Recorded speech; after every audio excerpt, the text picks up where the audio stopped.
is közben.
Erős vára Istenünk! Erős vára Istenünk!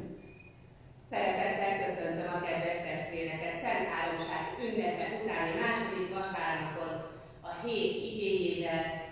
Jézus Krisztus mondja: jöjjetek én hozzám mindnyájan, akik megfáradtatok és meg vagytok terhelve, és én megnyugvást adok nektek. Talán éppen ez a hívás. A hívásnak egykori emléke vonzott ide minket. Talán az a tapasztalat, hogy Jézus körül valóban megnyugvást és békességet nyerünk. Vagy valami egészen más. A szokás, hogy vasárnapról vasárnapra megyünk templomba. Vagy valamilyen családi esemény, amely úgy válik teljessé, ha túllátunk a földi valóságon. Akárhogyan is érkeztünk ide, mindegyikünk itt Isten országának vendége, akit az Úr szavával, hirdetett igével, az Úr szent vacsorájával jól tartani akar. A vasárnap jellege is ez a hívás, az agenda tágabb témakörben az Isten hív minket tematikát, a liturgikus könyvünk pedig ezen belül a nevessétek meg azt, aki szól témát adta nekünk a mai vasárnapra. Engedjék meg kérem a testvérek azt is, hogy bemutatkozzak néhány szóval. Murányiné dr. Szuhács Renáta vagyok, és Székesfehérvárról érkeztem. A másoddiplomás képzésen végeztem el a teológiát, és egy éve avatott lelkészé Szenedei János püspök ura, Nyugati Dunántúli egyházkerület püspöke, aki az egyházkerületben helyettesítési feladatokkal bízott meg, és így jöhettem most el nagy örömömre önökhöz. A mai napon a kezdő énekünk a 61-es számú ének lesz.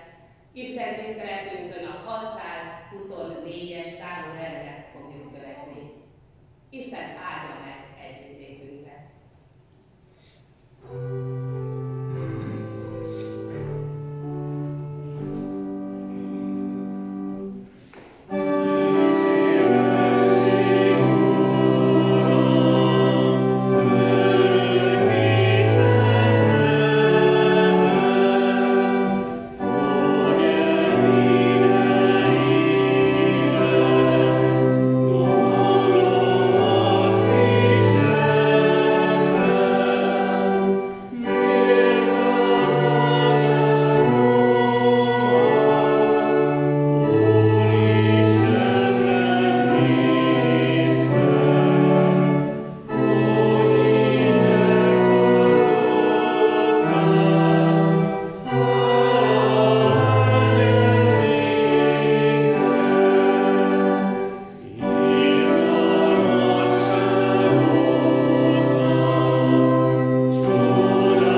testvéreim az Úrban, vizsgáljuk meg magunkat Isten színe előtt. Krisztus Urunk ezt mondja a parancsolatokról: szeresd az Urat, a te Istenedet, teljes szívedből, teljes lelkedből és teljes elmédből. Ez az első és nagy parancsolat. A második pedig hasonlít ehhez: szeresd fele barátodat, mint magadat. Nincs más parancsolat, amely nagyobb ezeknél. Az Úr Jézus Krisztus apostola pedig ezt tanítja: ha azt mondjuk, nincsen bűn mi bennünk, magunkat csapjuk be, és igazság nincsen bennünk. Ha megvalljuk bűneinket, hűséges és igaz az Isten, megbocsátja bűneinket és megtisztít minden gonoszságtól. Testvéreim, Isten színe előtt gondoljunk méltatlanságunkra, és valljuk meg bűneinket. Vallom előtted, szent és igaz Isten, hogy vétkeztem ellened és embertársaim ellen, gondolattal, szóval és cselekedettel. Sok jót elmulasztottam, sok rosszat elkövettem. Nem vagyok méltó kegyelmedre, méltó vagyok ítéletedre. Hozzád fordulok mégis, nincs más reménységem. Szent fiadért, az Úr Jézus Krisztusért kérlek, légy hozzám irgalmas, és bocsáss meg bűnömet. Ámen. Bízzatok, testvéreim!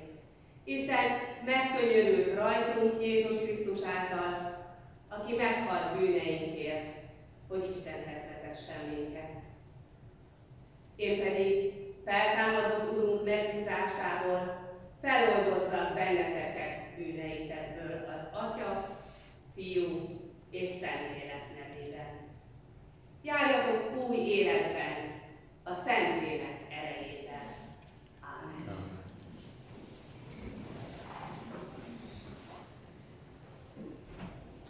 Szeretlek, Uram, erősségem, kősziklám, váram és megmentő. Az Úrhoz kiáltok, aki dicséretre méltó, és megszabadulok ellenségeimtől. Mert te gyújtasz nekem mécsest, Uram, fénysugarat küld Istenem a sötétségben. Isten ruház fel engem erővel, és tökéletessé teszi utamat. Oltalmazó pajzsodat adtad nekem, hozzám hajolsz és felmagasztalsz.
és az emberekhez jó akarat.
Mindenható örökisten, aki egyszülött fiadat azért küldted a világba, hogy tanulja legyen irgalmadnak. Add, hogy hívó szavát mindenkor kövessük, hiszen egyedül nála találunk életet és üdvösséget, békességet és soha el nem múló örömöt, aki veled és a Szentlélekkel Isten él és uralkodik mindörökkön örökké. Amen.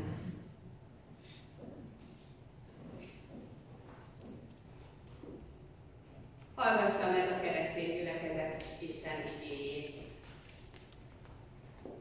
Az ünnepepistoláját megírva találjuk János első levelének 3. fejezetében, a 13. verstől a 18. versig a következőképpen. Ne csodálkozzatok, testvéreim, ha gyűlöl titeket a világ. Mi tudjuk, hogy átmentünk a halálból az életbe, mert szeretjük testvéreinket. Aki nem szereti a testvérét, az a halálban marad. Aki gyűlöli a testvérét, az embergyilkos. Azt pedig tudjátok, hogy az embergyilkosnak nincs örök élete. Abból ismerjük a szeretetet, hogy az ő életét adta értünk. Azért mi is tartozunk azzal, hogy életünket adjuk testvéreinkért. Akinek pedig világi javai vannak, de elnézi, hogy a testvére szükséget szenved, és bezárja előtte a szívét, abban hogyan maradhatna meg az Isten szeretete? Gyermekeim, ne szóval szeressünk, ne is nyelvvel, hanem cselekedettel és igazsággal. Urunk, szentelj meg minket igéddel. A te igéd igazság. A vasárnap evangéliumát megírva találjuk a Lukács szerinti evangélium 14. fejezetében, a 15. verstől a 24. versig. Mikor pedig ezt az egyik vendég meghallotta, így szólt hozzá: boldog az, aki Isten országának vendége. Jézus pedig a következőképpen válaszolt: egy ember nagy vacsorát készített, és sok vendéget hívott meg. A vacsora órájában elküldte a szolgáját, hogy mondja meg a meghívottaknak: jöjjetek, mert már minden készen van. De azok egytől egyig mentegetőzni kezdtek. Az első azt üzente neki: földet vettem, kénytelen vagyok kimenni, hogy megnézzem. Kérlek, ments ki engem. A másik azt mondta: 5 pár ökröt vettem, megyek, hogy lássam, mit érnek. Kérlek, ments ki engem. Megint egy másik azt mondta: most nősültem, azért nem mehetek.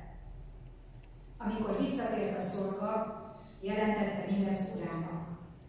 A ház ura ekkor megharagudott, és ezt mondta szolgájának: menj ki gyorsan a város útjaira és utcáira, és hozd be ide a szegényeket, a nyomorékokat, a sántákat és a vakokat.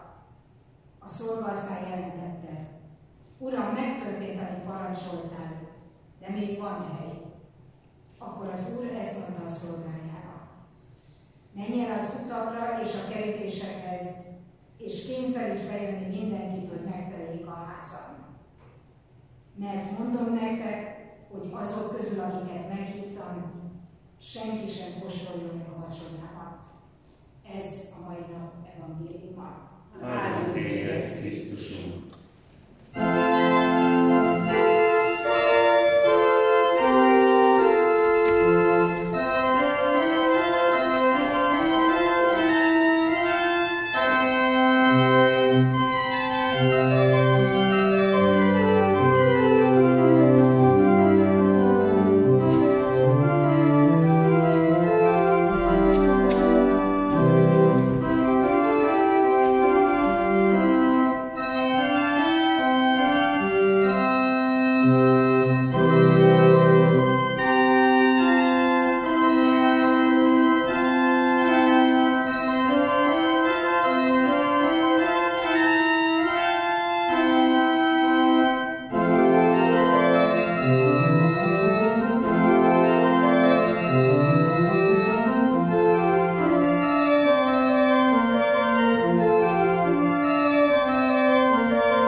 és a mi Urunktól, Jézus Krisztustól. Amen. Hallgassa meg a gyülekezet az igehirdetés alapigéjét, amelyet egyházunk a mai vasárnapra rendelt. Megírva találjuk Ézsaiás próféta könyvének az 55. fejezetében, az első verstől az 5. versig.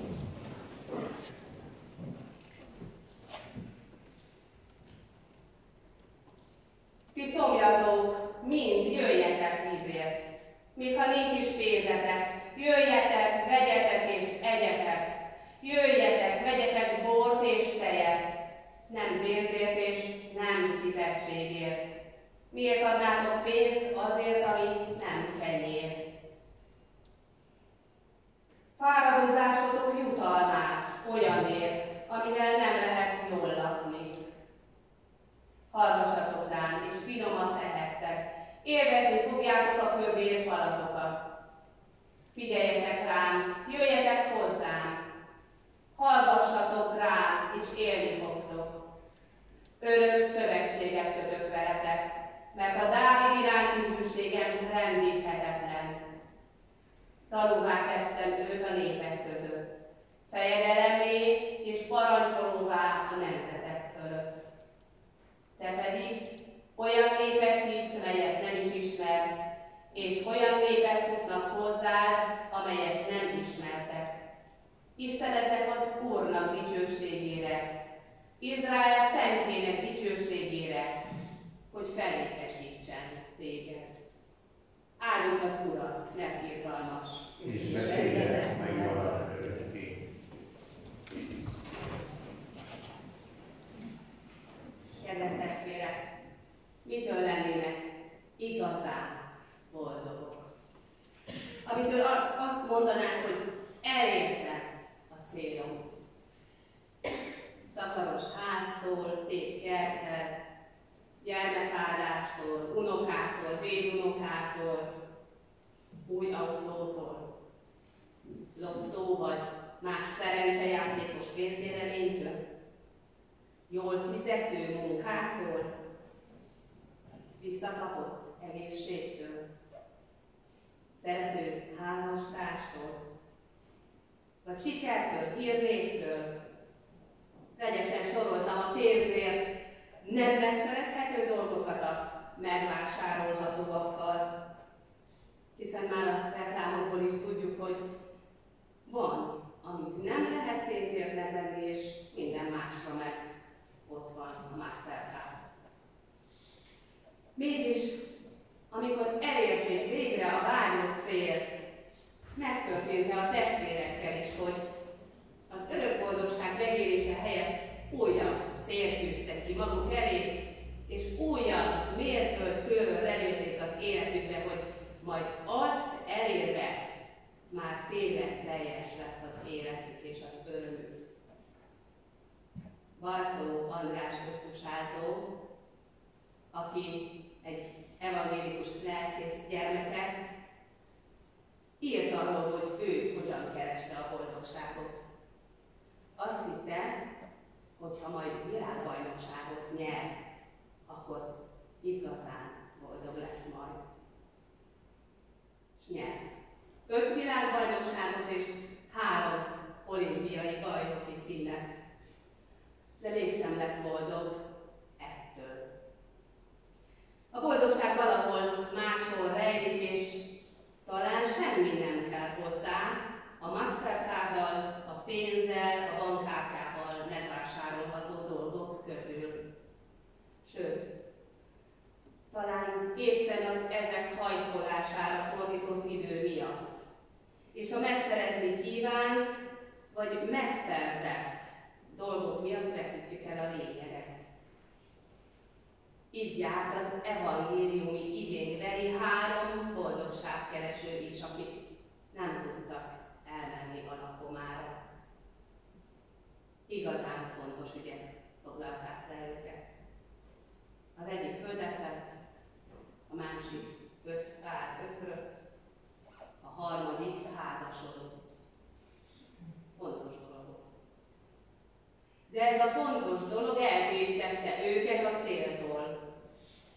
Az a fontos dolog eszköz lett volna a célhoz, ám ők az eszköz miatt elveszítették a célt. Az evangéliumi igék a nagy vacsoráról szóló példázattal arról szól nekünk, hogy Isten mindnyájunkat hív az ő országába, az ő lakomájára. Mi viszont különböző jó vagy kevésbé jól hangzó kifogásokkal visszautasítjuk az ő hívását. Összetévesztjük mi is a célt és az eszközt. És az eszközhöz ragaszkodva elveszítjük a célt. Jó volna megvizsgálnunk, hogy amihez annyira kötődünk, amit annyira fontosnak találunk, az vajon eszközünk, vagy célunk?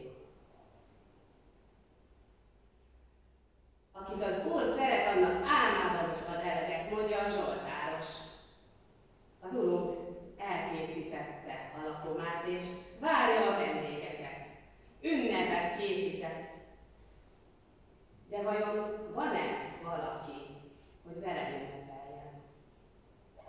Ha nincs is pénzetek, ha nincs is semmivel fizetetek, jöjjetek, vegyetek ingyen. Az Úr elkészítette a lakomáját. Szomját oltja a szomjazóknak, és nem csak kövér halatokat élvezhetünk, hanem a hűségéről biztosít.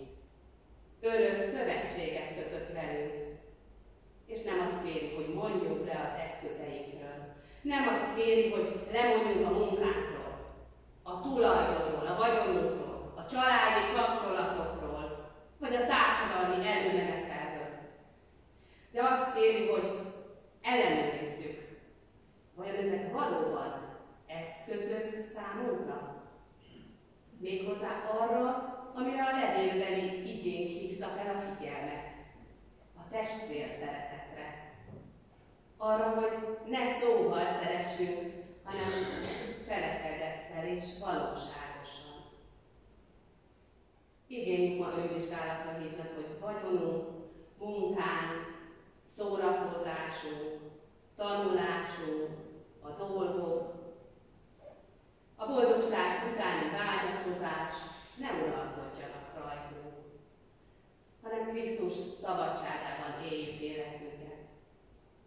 Abban a szabadságban, amikor már nem a dolgok megszerzésében és birtoklásában, nem a divatos holmik és újabbnál újabb trendek között keressük örömünket és boldogságunkat, hanem abban a szabadságban, hogy nem a spirituális piacon keresünk és válogatunk istenek és guruk között magunknak, hanem egyedül Isten hűségében bízunk. Az Úr betésébe hív. Megkerítette asztalát ma is. Testéből és véréből kerített asztalt, hogy aki eszik ebből a kenyérből és iszik ebből a pohárból, annak örök élete legyen. Mert ez a kenyér Krisztus megtölt teste, és az a kehely Krisztus vére, amelyet értünk adott, hogy eltörölje vétkeinket, hogy elszenvedje bűneink büntetését. Nem a mi fáradozásaink vagy érdemünk szerint, hanem egyedül irgalmából. Ez az a kenyér, ez az a kehely, amelyet asztalt terített számunkra az Úr. Vendégül lát már itt, hogy vendégül lásson majd a mennyek országában is. Mert az ő hűsége nem csak nemzedékről nemzedékre tart, hanem életben és halálban. Míg eszközeink kihullanak a kezünkből, amihez ragaszkodunk, az forrá és hamuvá omlik. Az Úr irgalma azonban megmarad. A célhoz vezet, a vele való találkozásra, ahol vég nélkül dicsérhetjük az Urat, határtalan örömben. Ámen. Amen.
Hiszek az egy Istenben, mindenható Atyában, mennek és földnek, minden láthatónak és láthatatlannak teremtőjében.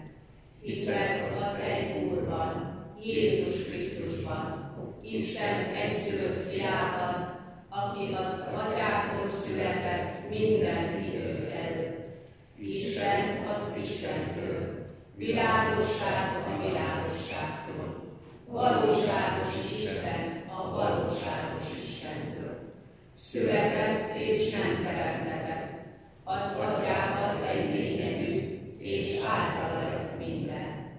Életünk emberekért és üdvösségünkért leszállt a mennyből. Megtestesült a Szentlélektől és Szűz Máriától és emberré lett. Keresztre feszítették értünk Poncius Pilátus alatt. Kínhalált szenvedett és eltemették. Harmadnapon feltámadt az írások szerint, fölment a mennybe, ott ül az Atya jobbján, újra eljön dicsőségben ítélni élőket és holtakat, és uralmának nem lesz vége. Hiszek a Szentlélekben, Urunkban és Éltetőnkben, aki az Atyától és a Fiútól származik, akit az Atyával és Fiúval együtt imádunk és dicsőítünk, és aki szólt a profiták által. Hiszem az egy, szent, egyetemes és apostoli egyházat. Vallom az egykerességet a bűnök bocsánatára. Várom a holtak föltámadását és az eljövendő örök életet. Amen.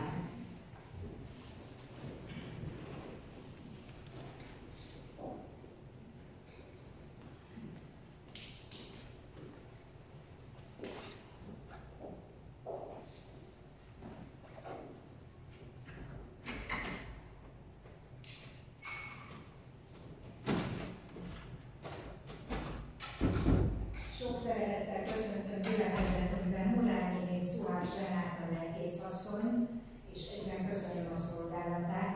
Lelkészasszony először jár itt nálunk a mi gyülekezetünkbe, Székesfehérváron érkezett.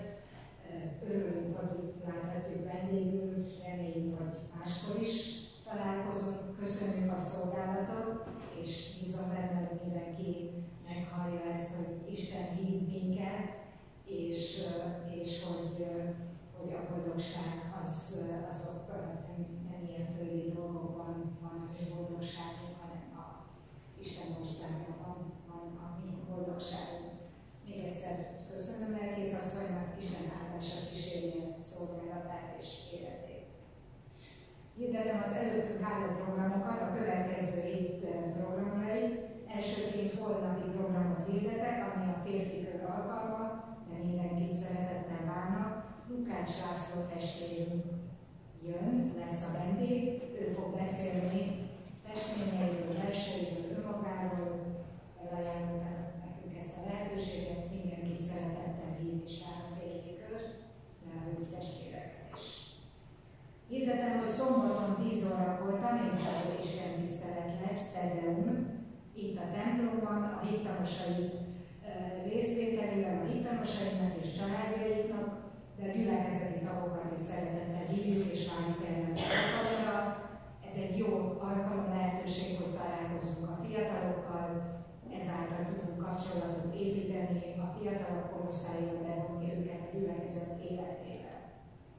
Hirdetem azt, hogy 2 hét múlva, szombaton, június 22-én ismét megrendezzük a gyülekezeti napot, ez a hagyományos gyülekezeti napunk Balatonalmádiban, a Horgásztanyán, ott a kiáratnál a kisasztalkánál található a tájékoztatólap, lehet ott jelentkezni.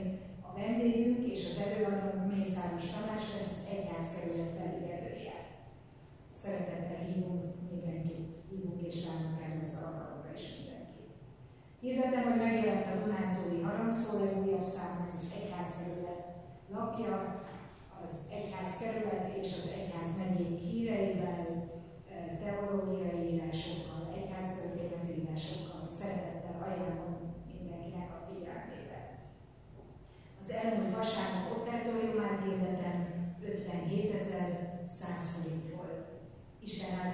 az adakozókon és az adományaikon.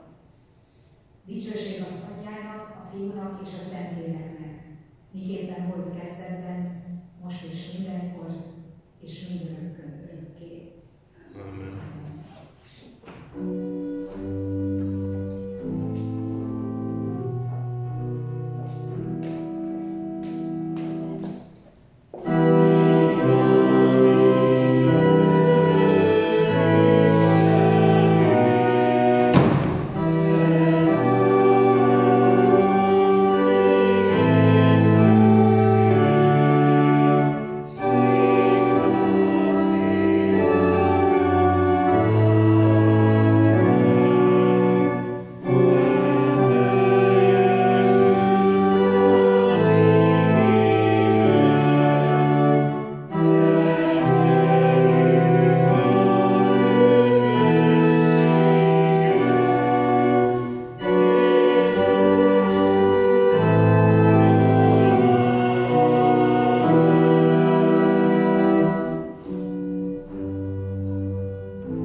Urunk, Istenünk, hálát adunk neked, hogy szent igédben szólsz hozzánk, és a veled való közösségre hívogatsz minket.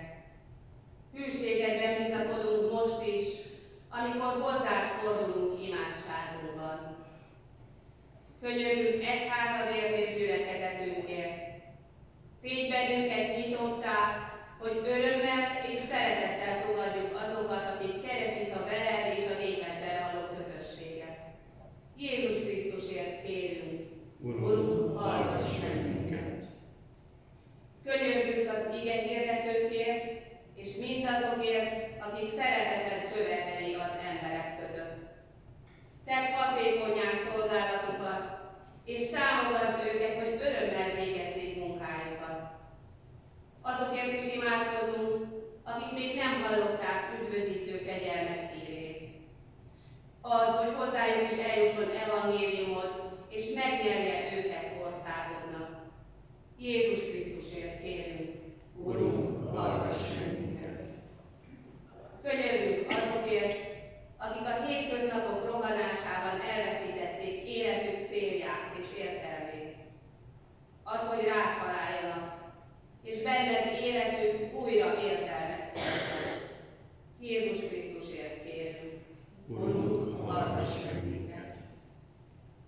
Könyörgünk beteg és megfáradt testvéreinkért. Adj a betegeknek gyógyulást, a megfáradtaknak új erőt, a szomorkodóknak vigasztalást.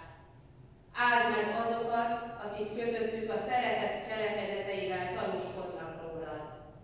Jézus Krisztusért kérünk. Urunk, hallgass meg minket! Könyörgünk a világért. Tedd hatékonnyá egyházad missziói szolgálatát, hogy szent evangéliumod mindenhová eljusson. Add, hogy igéd magvetése mindenütt bőtermést hozzon. Segíts, hogy a bűnbocsánat és az üdvösség reménysége békességet szerezzen a szívekben és az emberi közösségekben. Jézus Krisztusért kérünk. Urunk, hallgass meg minket! Hallgass meg, Urunk, és mutasd meg rajtunk szeretetet hatalmát, ami Urunk Jézus Krisztus által. Ámen. Amen. Amen.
és igaz, illő és üdvösséges, hogy mindenkor és mindenhol hálát adjunk neked, mindenható Istenünk és Atyánk a Jézus Krisztus által, akinek szeretete és jósága körülöleli életünket. Ezért az angyalokkal, az üdvözültek mennyei seregével és a földön küzdő egész egyházaddal együtt áldunk és magasztalunk téged, és újongó énekkel hirdetjük szent neved dicsőségét.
Nekünk pedig lelki ételt és italt, és örök életet is adtál Jézus Krisztus által. Ezért a nagy irgalmadért áldunk, és kérjük, hogy amikor most Jézus Krisztus parancsának engedelmeskedünk, küld el szent lelkedet, hogy Krisztus teste legyen kenyerünké ebben a kenyérben, és vére legyen italunká ebben a borban. Minket is szentelj meg, hogy ajándékod testvéri közösségben üdvösségünket munkálja. Ami Urunk, Jézus Krisztus, azon az éjszakán, amelyen elárultatott, kezébe vette a kenyeret. Hálát adott, megtörte, tanítványainak adta és ezt mondta: vegyétek, egyétek, ez az én testem, amely ti értetek adatik. Ezt cselekedjétek az én emlékezetemre.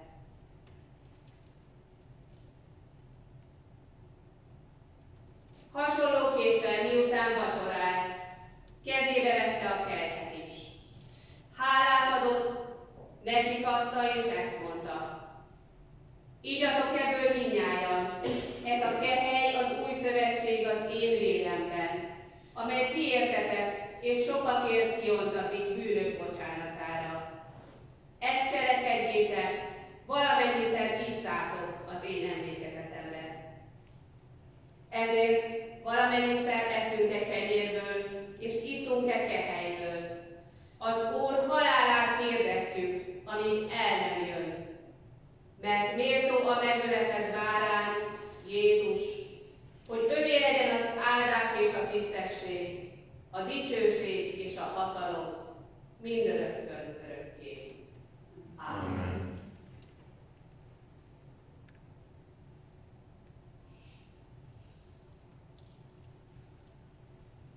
Kérünk Istenünk, emlékezzél meg szeretett fiad értünk viselt szenvedéséről és haláláról.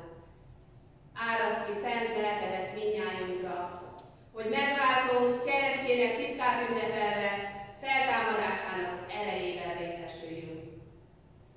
Emlékezz meg egyházadról, amelyet Krisztus vérén váltottál meg. Őrizd hitét, tartsd meg békességben és add meg teljes egységét. Emlékezz meg püspökeinkről, pásztorainkról és mind azokról, akik egyházadban szolgálnak. Emlékezz meg, Urunk, azokról, akik Krisztus békességében távoztak ebből az életből, és minden elhunytról, akiknek hitét egyedül te ismered. Őrizd meg bennünket a szentek közösségében. Imádunk és dicsérünk téged Jézus Krisztus által, mert ő általa, ő vele és ő benne tiéd mindenható Atyaisten, a Szentlélekkel egységben, minden tisztelet és dicsőség, most és mindörökké. Amen. Mi Atyánk, aki a mennyekben vagy, szenteltessék meg a te neved, jöjjön el a te országod, legyen meg a te akaratod, amint a mennyben, úgy a földön is. Mindennapi kenyerünket add meg nekünk ma, és bocsáss meg vétkeinket, miképpen mi is megbocsátunk az ellenünk vétkezőknek. És ne vigy minket kísértésbe, de szabadíts meg a gonosztól, mert tiéd az ország, a hatalom és a dicsőség mindörökké. Ámen. Az Úr békessége legyen mindenkor veletek. És a lelkeddel. Köszöntsük egymást a békesség jelével. Legyen békesség köztünk mindenkor.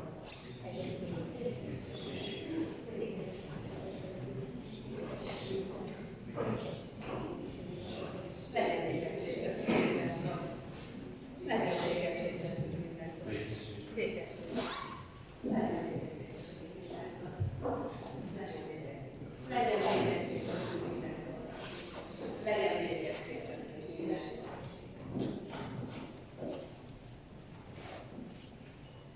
Amen.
Békesség néktek! Jézus Krisztus teste, érted ad. Jézus Krisztus teste, érted ad. Jézus Krisztus teste, érted ad. Jézus Krisztus teste, érted ad. Jézus Krisztus teste, érted ad. Jézus Krisztus teste, érted ad. Jézus Krisztus teste, érted ad. Jézus Krisztus teste, értelmes valami.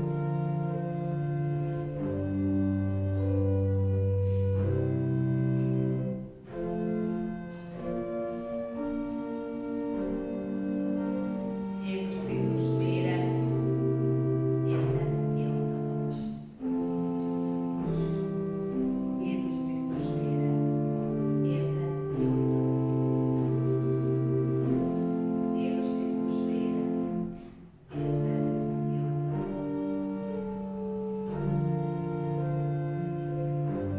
Jézus Krisztus vére, érted kiadta. Jézus Krisztus vére, érted kiadta. Jézus Krisztus vére, érted kiadta. Jézus Krisztus vére, érted kiadta. Jézus Krisztus vére, érted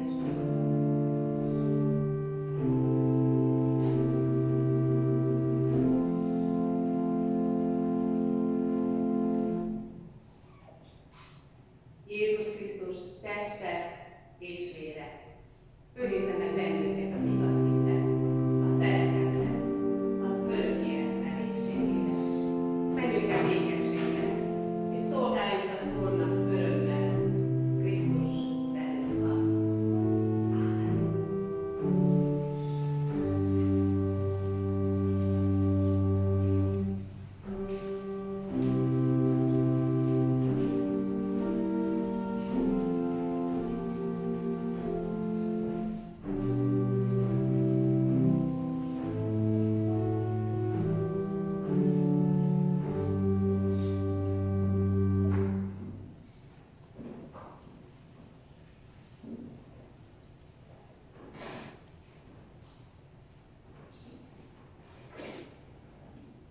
Áldjátok az Urat, mert jó. és örök az ő irgalma. Áldunk téged, mindenható Istenünk, hogy örömöt és békességet ajándékoztál igédben, és Krisztus Urunk testének, vérének közösségében. Kérünk, őrizd meg bennünk ennek a közösségnek minden áldását, hogy erős hittel ragaszkodjunk hozzá, és őszintén szeressük embertársainkat. Az Úr Jézus Krisztus által. Ámen.